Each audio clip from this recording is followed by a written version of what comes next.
बिस्मिल्लाहिर्रहमानिर्रहीम। स्टूडेंट्स, आज हम एक्सरसाइज 1.3 स्टार्ट करेंगे क्लास 10 मैथमेटिक्स की, जिसमें हमें कहा जा रहा है कि सॉल्व द फॉलोइंग इक्वेशंस।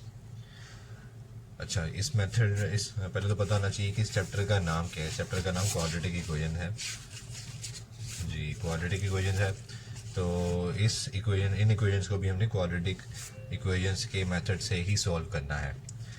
तो इसमें देखें आप, इस क्वेश्चन में हाईएस्ट पावर हमारे पास क्या है, x4, x power 4, highest power 4 है। लेकिन क्वाड्रेटिक इक्वेशन से के मेथड से सॉल्व करने के लिए इक्वेशन का क्वाड्रेटिक होना ज़रूरी होता है।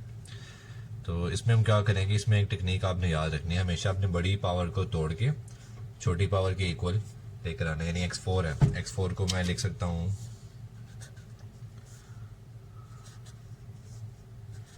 2x² whole square minus 11x² plus 5 equal to 0।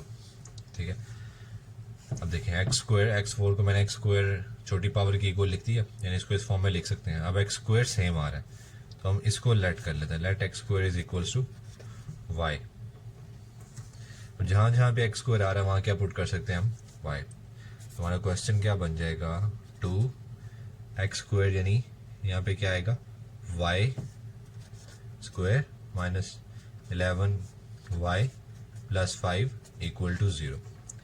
अब देखिए, पहले हमारे पास वेरिएबल x था बट वो क्वाड्रेटिक इक्वेशन नहीं थी। अब इसको हमने थोड़ा सिंप्लीफाई करके y वेरिएबल में कन्वर्ट कर दिया, लेकिन it is quadratic now in y variable. तो हम इसको किसी भी क्वाड्रेटिक मेथड से सॉल्व कर सकते हैं। हम क्वाड्रेटिक फार्मूला लगा सकते हैं, फैक्टराइज कर सकते हैं, या कंप्लीट स्क्वायर मेथड से भी सॉल्व कर सकते हैं। तो पहले तो देखते हैं, अगर इसकी फैक्टराइजेशन हो रही है तो हम इसको बाय फैक्टराइजेशन ही सॉल्व कर लेते हैं। ओके, फैक्टराइजेशन में हमें पता है कि वो अगर फर्स्ट स्टैंडर्ड फॉर्म में पहले इक्वेशन को होना चाहिए, फिर फर्स्ट टर्म को लास्ट टर्म से मल्टीप्लाई करें तो क्या आता है हमारे पास 10y²। 10y², और मिड टर्म ब्रेकिंग से इसको हम फैक्टराइज करेंगे। तो फर्स्ट टर्म और last term as it is, mid term को ब्रेक करना है, यानी इसकी जगह दो वैल्यूज आएंगी, दोनों वैल्यूज को प्लस करें या माइनस करें, माइनस 11y आना चाहिए, और दोनों को मल्टीप्लाई करें तो 10y² आना चाहिए। तो अगेन 10 हमारे पास है, 10 कहाँ से आया, फर्स्ट और लास्ट टर्म को मल्टीप्लाई करने से। 10 का हम प्राइम फैक्टराइजेशन कर लेते हैं। अगर इसमें हम एक वैल्यू ले लें 2, 5 से 10 और एक वैल्यू 1 ले लें, 10 को 1 से मल्टीप्लाई करेंगे 10 आएगा, और 10 में 1 ऐड करेंगे तो 11 आएगा। तो एक वैल्यू हमारे पास आ गई 10y और एक वैल्यू आ गई 1y। अच्छा, इन दोनों को प्लस या माइनस करने से माइनस 11y आना चाहिए। तो हमें पता है जब भी ऐड या सब्ट्रैक्ट करते हैं, आंसर के साथ हमेशा बड़ी वैल्यू का साइन आता है। तो हमें आंसर माइनस का चाहिए, तो बड़ी वैल्यू के साथ आएगा माइनस। चूंकि दोनों को ऐड करने से माइनस 11 आता है ना, तो ऐड करने के लिए दोनों के साइन क्या होने चाहिए, सेम। तो इसके साथ माइनस है तो इसके साथ भी माइनस होना चाहिए।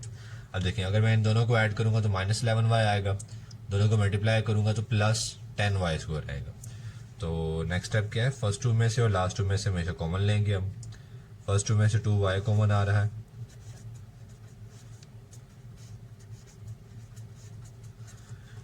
इस तरह दो टर्म्स बन गई हमारे पास। इन दोनों में से क्या कॉमन आ रहा है, y minus 5 into 2y minus 1 equal to 0। Factorize form equal to 0, तो हम दोनों फैक्टर्स को अलग अलग 0 पुट कर सकते हैं।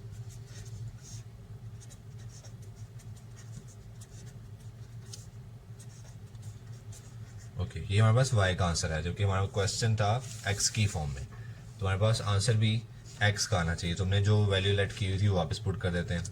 y हमारे पास क्या है, x², तो यहाँ पे हम पुट कर देते हैं x² इक्वल्स टू 5।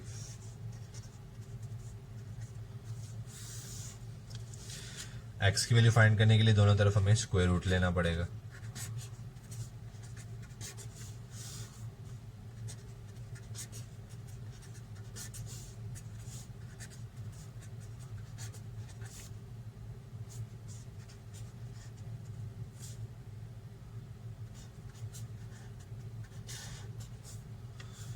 अच्छा, एक वैल्यू हमारे पास आ गई प्लस माइनस स्क्वायर रूट 5, एक वैल्यू हमारे पास आ गई। अगर हम दोनों का स्क्वायर रूट अलग अलग करें तो 1 का स्क्वायर रूट 1 आएगा और square root 2 as it is. ये हमारे पास आंसर है। इसी तरह हम एक और एग्जांपल को देख लेते हैं।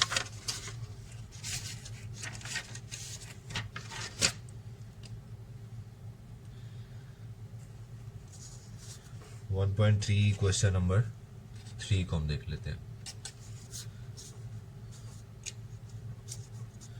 क्वेश्चन नंबर 3 हमारे पास है 5x rays power 1/2 is equals to 7x rays power 1/4 minus 2। Okay, तो ये ट्रिक क्या था हमारा कि हमेशा बड़ी पावर को तोड़ के छोटी पावर के इक्वल लेके आएंगे हम।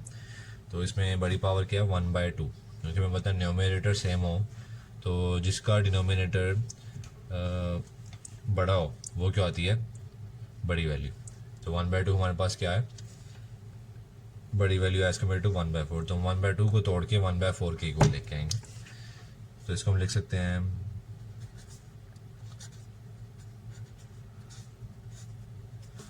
1/4 होल स्क्वायर, क्योंकि अगर पावर से मल्टीप्लाई होगी तो 2 मल्टीप्लाई बाय 1/4, 2 4 से कैंसिल आउट होगी, 1/2 हमारे पास बाकी बचेगा। बाकी एक्सप्रेशन एज इट इज। देखिए एक्स रेज़ पावर 1/4 हमारे पास सेम वैल्यू आ रही है, तो इसको हम लेट कर लेते हैं कोई और वेरिएबल। तब जहाँ पे ये एक्स रेज़ पावर 1/4 आ रहा है वहाँ हम क्या पुट कर सकते हैं वाई स्क्वायर 7y माइनस 2। इसको स्टैंडर्ड फॉर्म में कन्वर्ट करेंगे, क्योंकि स्टैंडर्ड फॉर्म में कन्वर्ट किए बगैर हम क्वाड्रेटिक इक्वेशन को सॉल्व करने के लिए कोई भी मेथड अप्लाई नहीं कर सकते।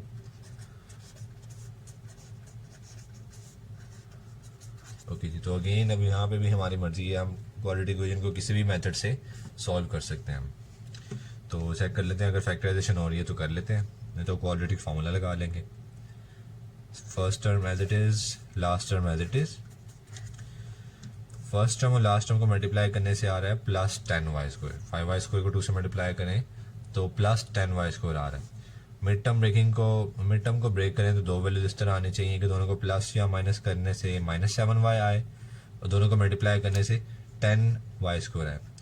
तो हमारे पास फैक्टर्स क्वेश्चन में ही है, एक 5 और एक 2। 5 को 2 से मल्टीप्लाई करेंगे 10 आ जाएगा, 5 में 2 ऐड करेंगे तो 7 आ जाएगा। एक वैल्यू आ गई 5y और एक आ गई 2y। अब आंसर हमें माइनस का चाहिए तो बड़ी वैल्यू के साथ माइनस आएगा, दोनों को ऐड करके माइनस आएगा, तो दोनों का साइन क्या होना चाहिए सेम। इसके साथ माइनस है तो इसके साथ भी माइनस। अब दोनों को देखना है, ऐड करने से -7y आ रहा है और मल्टीप्लाई करने से +10y स्क्वायर आ रहा है। तो अब नेक्स्ट में हम क्या करेंगे, फर्स्ट 2 में से कॉमन लेंगे और लास्ट 2 में से कॉमन। फर्स्ट 2 में से 5y कॉमन आ रहा है, बाकी ये दोनों वैल्यूज को 5y से डिवाइड करके लिखेंगे तो हमारे पास आएगा y -1 -2। दोनों वैल्यूज को -2 से डिवाइड करके लिखेंगे तो आ जाएगा y -1। हमेशा आपने इस चीज़ का ख्याल रखना है कि जब भी आप कॉमन ले रहे हो तो ये ब्रैकेट वाला एक्सप्रेशन दोनों का सेम होना चाहिए। अच्छा, अब दोनों में से कॉमन आ रहा है y -1, बाकी बचेगा 5y -2। ओके जी, दोनों को अलग अलग 0 पुट कर देते हैं।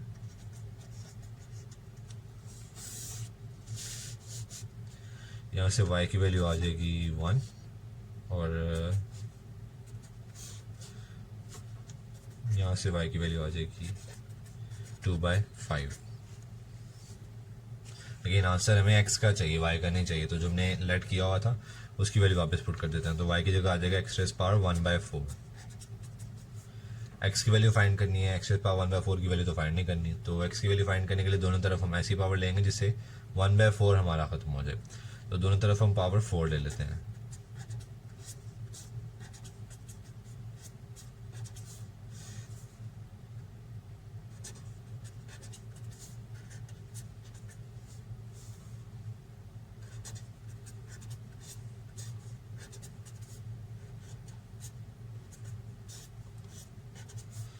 ओके जी, कैंसिल आउट, x की वैल्यू आ गई 1 की पावर जो मर्जी हो हमेशा 1 ही आएगा।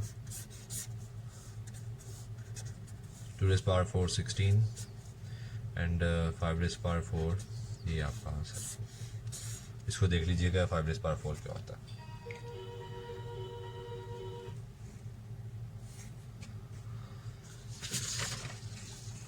अच्छा, ये हमारे पास थी फर्स्ट टाइप, 1/3 की फर्स्ट टाइप थी जिसमें क्वेश्चन नंबर 1 2 3 4 और 5 आते हैं। आगे सेकंड टाइप पे चलते हैं हम, जो क्वेश्चन नंबर 6 7 और 8 है। तो इसमें से मैं आपको एक क्वेश्चन करवा देता हूँ। क्वेश्चन नंबर 7 देख लेते हैं।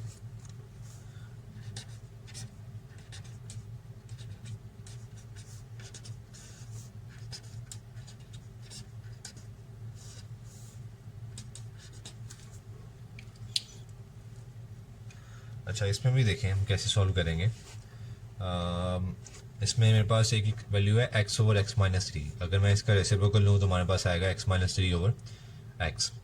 यानी मैं इनमें से किसी एक वैल्यू को लेट कर लूँगा कोई और वेरिएबल, लाइक मैं इसको लेट कर लेता हूँ x over x minus 3 equals to y।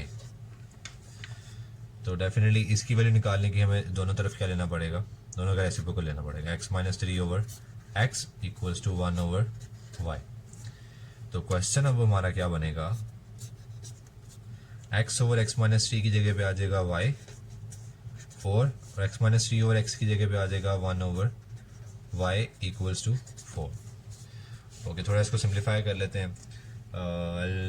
Quotient values को ख़त्म करने के लिए जो डिनोमिनेटर है उसका एलसीएम लेके दोनों तरफ मल्टीप्लाई कर दिया जाता है। तो डिनोमिनेटर में हमारे पास y आ रहा है, यानी सबका डिनोमिनेटर देखा जाए तो एलसीएम y आएगा, तो सबको y से मल्टीप्लाई कर देते हैं। इसको y से मल्टीप्लाई करेंगे तो y से मल्टीप्लाई होकर कैंसिल आउट एंड 4y। इसको स्टैंडर्ड फॉर्म में हम लिख लेते हैं। ओके जी, अब अगेन हमारी मर्जी है हम किसी भी मेथड से सॉल्व करें। तो फैक्टराइजेशन हमारे पास हो रही है तो हम फैक्टराइजेशन कर देते हैं। First term as it is, last term as it is. Minus 4y की जगह आ जाएगा minus 2y minus 2y। Okay, हम इसको डिटेल में देख चुके हैं कि साइन कैसे लेके आने हैं और ये वैल्यूज हम ये दो फैक्टर्स कैसे निकाल सकते हैं। ओके, तो फर्स्ट टू में से कॉमन आ रहा है y minus 2 as it is, last two में से minus 2 y minus 2 as it is. अब इन दोनों में से कॉमन आएगा y माइनस 2।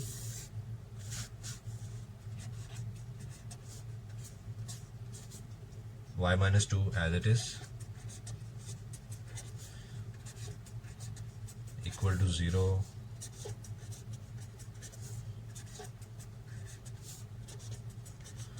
अगेन y क्या लेट किया हुआ था हमने, y की वैल्यू पुट करेंगे x over x minus 3 equals to 2 as it is.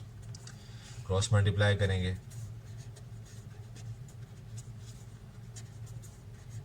2x minus 6 minus 6 की ट्रांसपोजिशन 2x, x इधर आके माइनस x हो जाएगा, तो x की वैल्यू हमारे पास आ गई 6।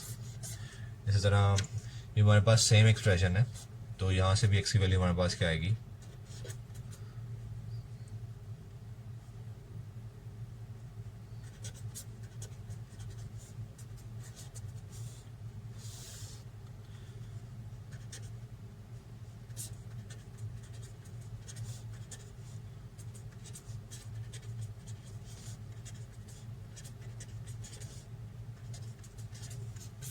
6। ये हमारे पास मैं दोबारा आपको बता दूं, ये हमारे पास सेकंड टाइप है जिसमें क्वेश्चन नंबर 6, 7 और 8 आएंगे।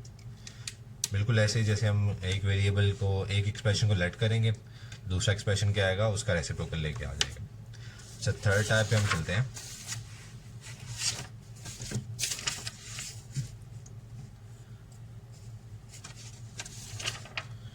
अच्छा, इसमें क्वेश्चन नंबर 9 भी आएगा हमारे पास।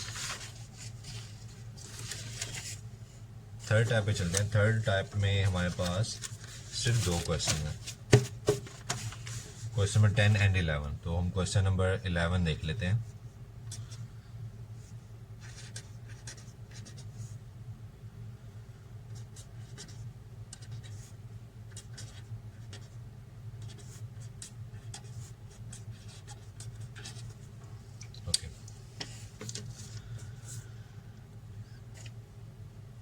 अच्छा, सेकंड टाइप में और ये थर्ड टाइप में हमारे पास जो इक्वेशन है ये रेसिप्रोकल इक्वेशंस होती हैं, क्योंकि इसमें हम वेरिएबल्स को 1 ओवर x की फॉर्म में लिखते हैं, रेसिप्रोकल की फॉर्म में लिखते हैं, लेकिन हमारा आंसर सेम आता है। यानी अगर किसी भी इक्वेशन में वेरिएबल को वन ओवर वेरिएबल से रिप्लेस करके आंसर हमारा सेम है, तो ऐसी इक्वेशंस को हम रेसिप्रोकल इक्वेशंस कहते हैं। तो इसको भी सॉल्व करने का मेथड कुछ ऐसा ही है, यानी हमें क्या करना पड़ेगा, पहले सारी वैल्यूज़ को यानी दोनों तरफ हमें एक्स स्क्वायर से डिवाइड करना पड़ेगा।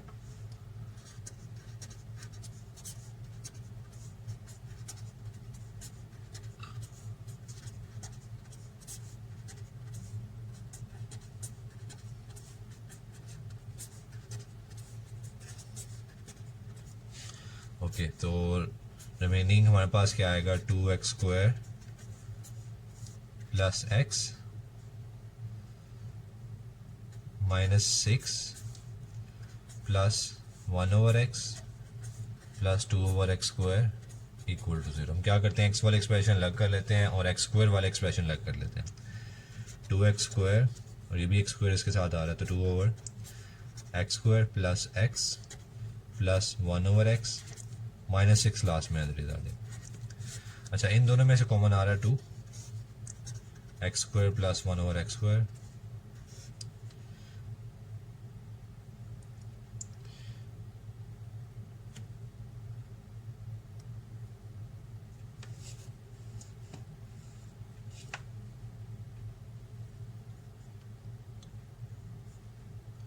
अच्छा, इसमें शायद हो सकता है हमने कोई मिस्टेक की हो। डिवाइड करेंगे तो यहाँ पे x² आएगा, यहाँ पे x आएगा।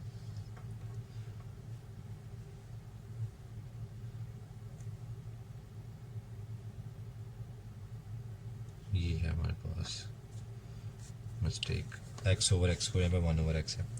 ये 1/x किधर लिखा और हमने, ये तो लिखा ही नहीं। प्लस 1/x यहाँ पे आएगा।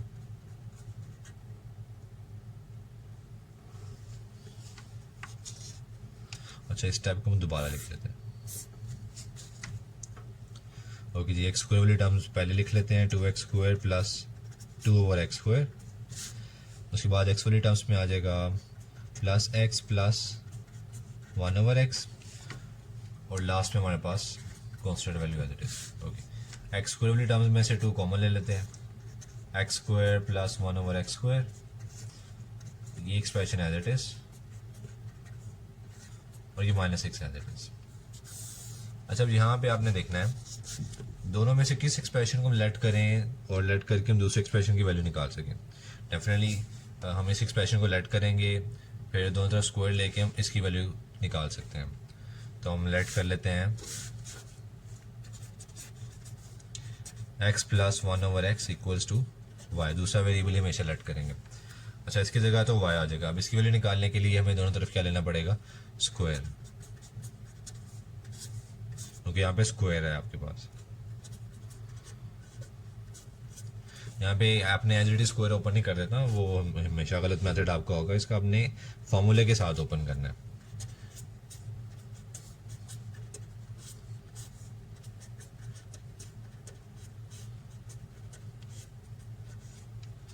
ओके, तो x² plus 1/x², 2x cancel out, y²। हमें इसकी वैल्यू चाहिए 2 एक्स्ट्रा 2 की ट्रांसपोजिशन कर देते हैं।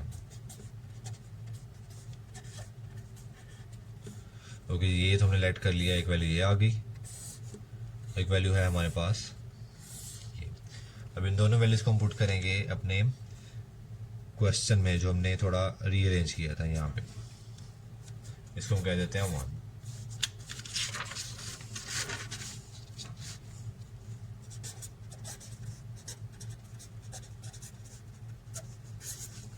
Okay, 2 as it is, 2 as it is. x² plus 1/x² की वैल्यू हमने निकाली है y² माइनस 2, बस x प्लस 1/x हमने लेट किया हुआ था y, तो x प्लस 1/x की जगह पे आ जाएगा y -6 इक्वल टू 0। अब इसको थोड़ा सिंप्लीफाई कर लेते हैं। 2 को मल्टीप्लाई करेंगे, 2y² minus 4 plus y -6 equal to 0। 2y² as it is plus y -4 -6 -10 equal to 0। Okay जी, ये हमारे पास स्टैंडर्ड फॉर्म आ गई है। तो अब इसको सॉल्व करने के लिए भी हम देखते हैं कि फैक्टराइजेशन से हम सॉल्व कर सकते हैं या नहीं। तो ठीक है, फर्स्ट टर्म को लास्ट टर्म से मल्टीप्लाई करेंगे तो -20y² आएगा।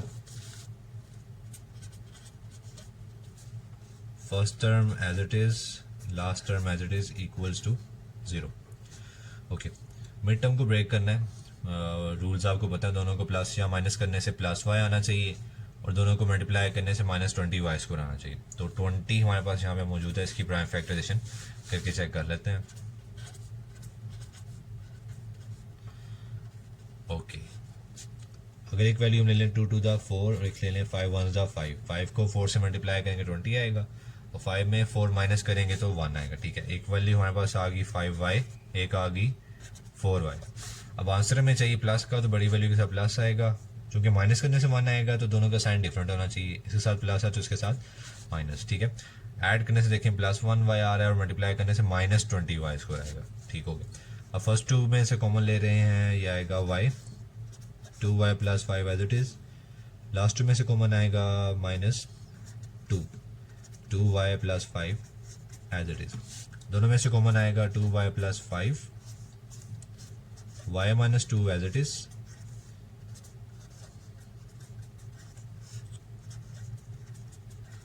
यहाँ से y की वैल्यू आएगी -5/2 और यहाँ से y आएगा 2।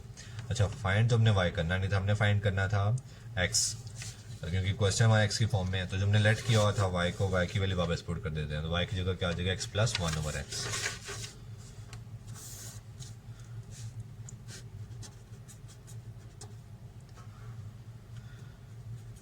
-5/2 ये अलग, =2 अलग।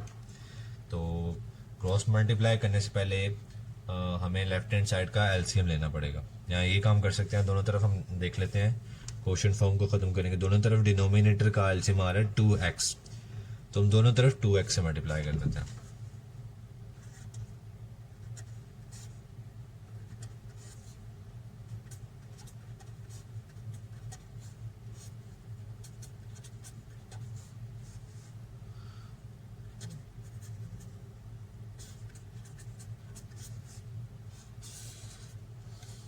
मैं सिर्फ इस पार्ट को सोल्व कर रहा हूँ, इसको बाद में देख लेंगे। ओके, ये हो जाएगा 2x², x cancel out, 2 cancel out, -5x। इसको रीअरेंज कर लेते हैं, स्टैंडर्ड फॉर्म में लिख लेते हैं। तो 2x² + 5x + 2 = 0। Okay, standard form में हमारे पास है। इसको अब सॉल्व करने के लिए हम देखेंगे कौन सा मेथड है। क्वाड्रेटिक मेथड से भी सॉल्व, क्वाड्रेटिक फार्मूला से भी सॉल्व कर सकते हैं और फैक्टराइजेशन भी कर सकते हैं। तो फैक्टराइजेशन इसकी हम नहीं कर पाएंगे, चूँकि फैक्टर्स नहीं बनेंगे, तो इसको हम क्वाड्रेटिक फार्मूला से सॉल्व कर लेते हैं। तो उसके लिए हमारे पास a क्या है, x² का कोफिशिएंट, b क्या है, x का कोफिशिएंट, और c है 2। क्वाड्रेटिक फार्मूला याद होना चाहिए हमें।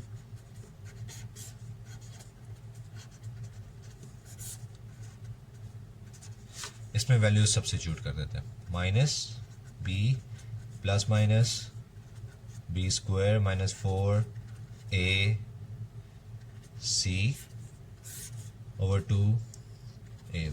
इसको सिंप्लीफाई करेंगे तो हमारे पास x के यहाँ से 2 आंसर आ जाएंगे। इसी तरह इसको सॉल्व करने के बाद आपने सेकंड पार्ट को भी सॉल्व करना है, यहाँ से भी x के 2 आंसर आएंगे, वो आपका सोल्यूशन होगा। तो ये आपने खुद ही सॉल्व करना है, कंप्लीट बाय योरसेल्फ। अच्छा जी, आगे हम चलते हैं। ये हमारे पास थर्ड टाइप थी। आगे हम चलते हैं फोर्थ टाइप के ऊपर।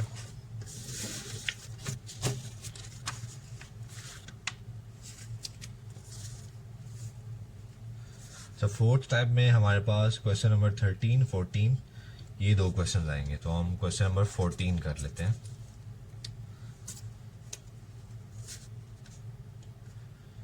फोर्टीन थोड़ा सा आसान है। हम 14 का आपको, चलो पहले 13 कर लेते हैं, आपको फिर 14 का थोड़ा सा मैं हिंट दे दूंगा कि कैसे सॉल्व करेंगे।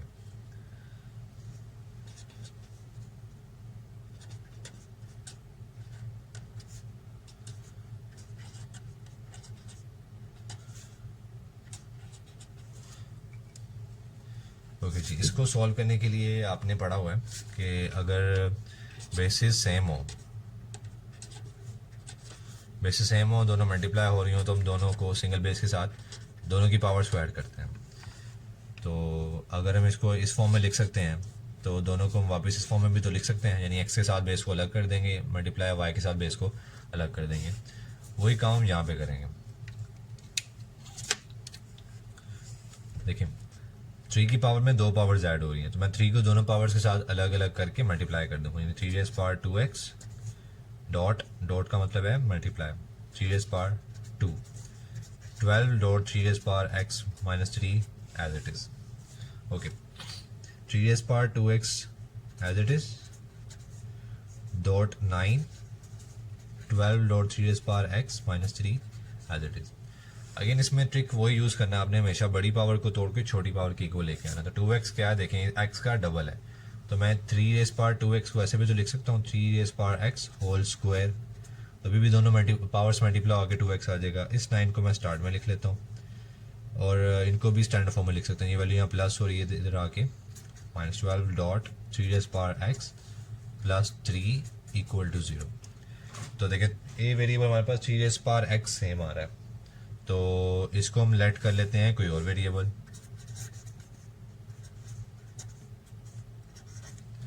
जहाँ जहाँ पे 3 रेज़ पावर x आ रहा है इसको सब्स्टिट्यूट कर देते हैं y के साथ, 9y square minus 12y plus 3 equals to 0।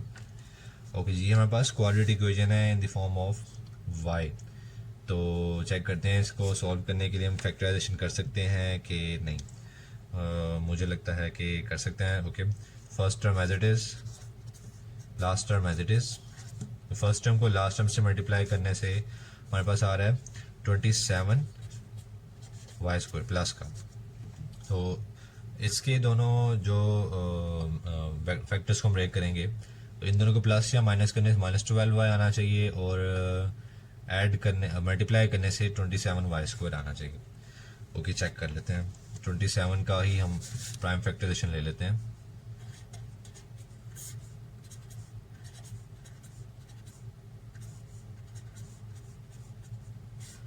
Okay अगर एक वैल्यू हमारे पास 3 3 9 और एक वैल्यू 3 1 3, दोनों को ऐड करें तो 12y आ जाएगा और दोनों को मल्टीप्लाई करें 27 वाई स्क्वायर आ जाएगा। ठीक है, तो एक वैल्यू हमारे पास आ गई 9y और एक आ गई 3y। आंसर माइनस का चाहिए हमें, तो बड़ी वैल्यू के साथ माइनस आएगा। क्योंकि दोनों को ऐड करने से माइनस 12y आ रहा है, तो दोनों का साइन क्या होना चाहिए, सेम। ठीक है, दोनों को मल्टीप्लाई करेंगे, माइनस 9y को माइनस 3y से मल्टीप्लाई करेंगे तो minus minus plus 27y square आ जाएगा। ओके तो फर्स्ट टू में से कॉमन आ रहा है 9y, लास्ट टू में से minus 3, y minus 1 common, 9y minus 3 as it is. दोनों को अलग अलग जीरो पुट कर देते हैं।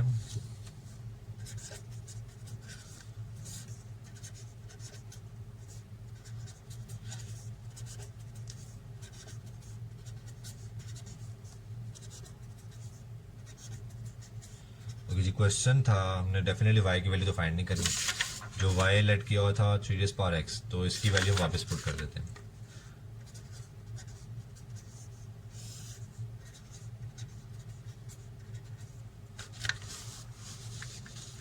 ओके अच्छा, हमें ये बताया कि किसी भी वैल्यू की पावर 0 उसका ओवरऑल आंसर क्या आएगा 1, यानी इस 1 को मैं लिख सकता हूँ 3 रेज़ पावर 0। मैंने 3 रेज़ पावर 0 ही क्यों लिखा, 2 रेज़ पावर 0 या 5 रेज़ पावर 0 क्यों नहीं लिखा। मैंने 3 इसलिए यूज़ की क्योंकि हमें पता है अगर बेसिस इक्वल हो तो पावर्स भी इक्वल आ गई। जिस तरह यहाँ पे बेसिस इक्वल है तो पावर्स भी इक्वल होंगी, तो x की वैल्यू आ गई 0। इस तरह 3 की पावर नीचे क्या है 1, इसको ऊपर लेके जाएंगे तो पावर क्या हो जाएगी नेगेटिव। अब देखिए अगेन बेसिस इक्वल हैं तो पावर्स भी क्या होंगी इक्वल। ये हमारे पास है फोर्थ टाइप। फोर्थ टाइप में अगेन आपको बता दूं, इसमें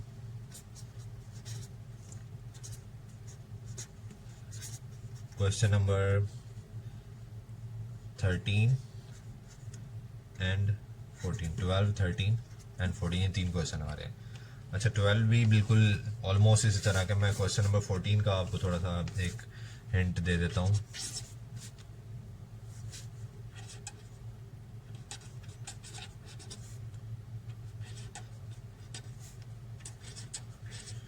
इसमें आपने कुछ भी नहीं करना, सिंपल आपने पावर्स को पॉजिटिव बनाना है, यानी 2 raise power x as it is plus 2 raise power minus x है तो नीचे जाके प्लस एक्स हो जाएगा, और ये 64 एज इट इज़। आगे कुछ भी नहीं करना, आपने सिंपल क्वोशिएंट फॉर्म को ख़त्म करने के लिए जो डिनोमिनेटर का एलसीएम है उससे मल्टीप्लाई कर देना है, यानी 2 रेज़ पावर एक्स से सबको मल्टीप्लाई कर देना है।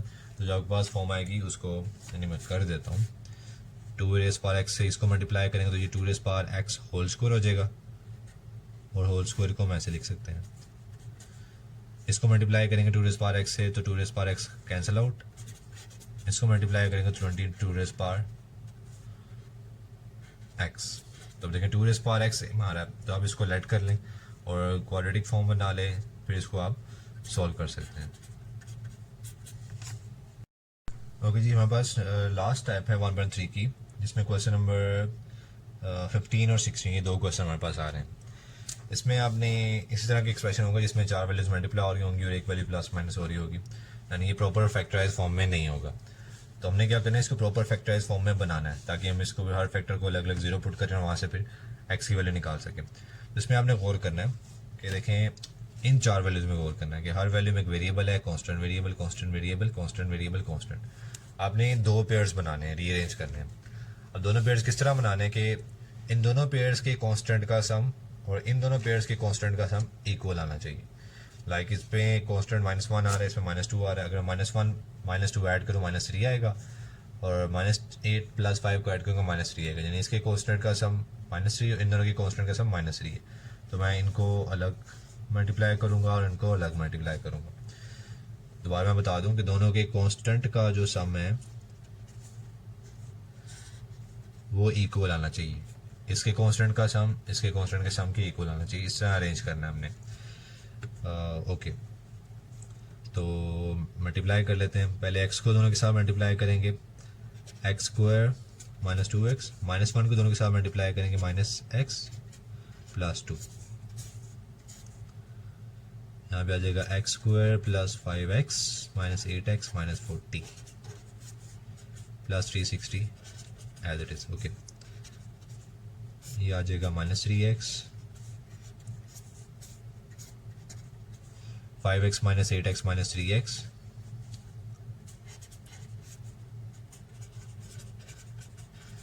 ओके। इसमें देखें इन दोनों एक्सप्रेशन में ये x² - 3x सेम वैल्यू आ रही है, तो इसको हम लेट कर लेते हैं आसानी के लिए, इसको हम कुछ और लेट कर लेते हैं, कोई और वेरिएबल लेट कर लेते हैं।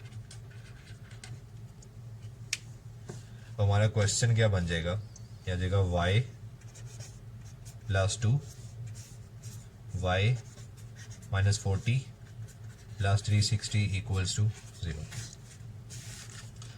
ओके, अगेन अभी भी फैक्टराइज फॉर्म में नहीं है तो इनको मल्टीप्लाई कर लेते हैं। पहले y को दोनों के साथ मल्टीप्लाई करेंगे तो y² - 40y, अब 2 को दोनों के साथ मल्टीप्लाई करेंगे +2y - 80 + 360 = 0। y² दोनों को ऐड करेंगे, प्लस माइनस माइनस करना पड़ेगा तो 38 आएगा, और बड़ी बड़ी के साथ माइनस है तो -38y, प्लस इन दोनों को ऐड करेंगे 280 = 0। ओके जी, फैक्टराइजेशन चूँकि क्वाड्रेटिक फॉर्म आ गई है in the form of y, तो इसको हम फैक्टराइजेशन से सॉल्व करने की कोशिश करते हैं, नहीं होगी तो फिर हम क्वाड्रेटिक फॉर्मूले से सॉल्व कर लेंगे। तो फर्स्ट टर्म को लास्ट टर्म से मल्टीप्लाई करें, हमारे पास आ रहा है 280 y², first term as it is, last term as it is. Okay, तो 280 का ही हम यहाँ पे प्राइम फैक्टराइजेशन कर देते हैं, 1s of 2 4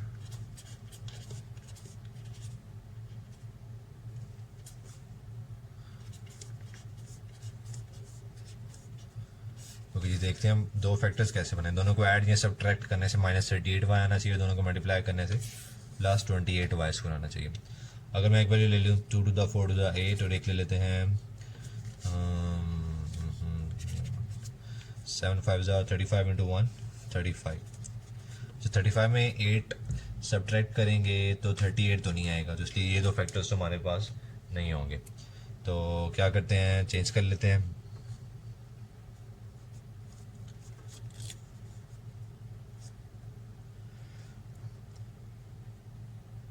अच्छा, एक वैल्यू अगर मैं ले लूँ 5 टू द 10 और एक ले लेता हूँ 7 टू द 14 इंटू 2 28। 28 को 10 से मल्टीप्लाई करेंगे 80 आएगा, और 28 में 10 ऐड करेंगे 38 आ जाएगा। तो एक वैल्यू हमारे पास आ गई 28y और एक आ गया 10y। अब चूंकि आंसर में माइनस का चाहिए तो बड़ी वैल्यू के साथ माइनस आएगा, दोनों को ऐड करना है तो दोनों का साइन करना चाहिए सेम, इसके साथ माइनस है तो इसके साथ भी माइनस। देखो दोनों को ऐड करने से -38y आ रहा है और दोनों को मल्टीप्लाई करने से +280y इसको, यानी माइनस माइनस से मल्टीप्लाई होकर प्लस हो जाएगा। तो फर्स्ट टू में से कॉमन ले लें, y -28, लास्ट टू में से कॉमन आ रहा है -10,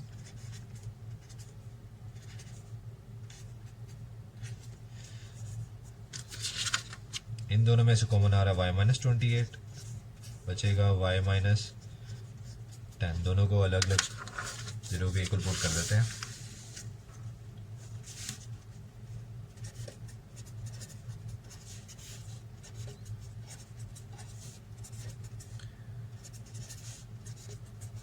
ओके जी, y हमने क्या लेट किया हुआ था, x² - 3x। तो चूंकि x फाइंड करना है तो y की वैल्यू वापस पुट कर देते हैं। x² - 3x equals to 28। इसको स्टैंडर्ड फॉर्म में कन्वर्ट कर देते हैं।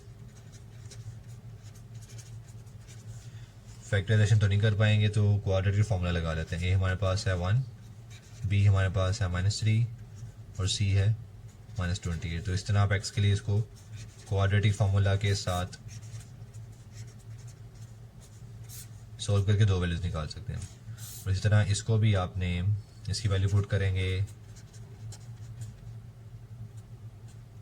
10, स्टैंडर्ड फॉर्म में कन्वर्ट करेंगे। और अगर तो फैक्टराइजेशन इसकी हो रही है, फैक्टराइज कर दे, नहीं हो रही तो आप इसके ऊपर भी क्वाड्रेटिक फार्मूला लगा के सॉल्व कर सकते हैं। तो दो आंसर आपके यहाँ से आएंगे और दो आंसर आपके यहाँ से आएंगे। तो ये होगी हमारी 1.3 कंप्लीट।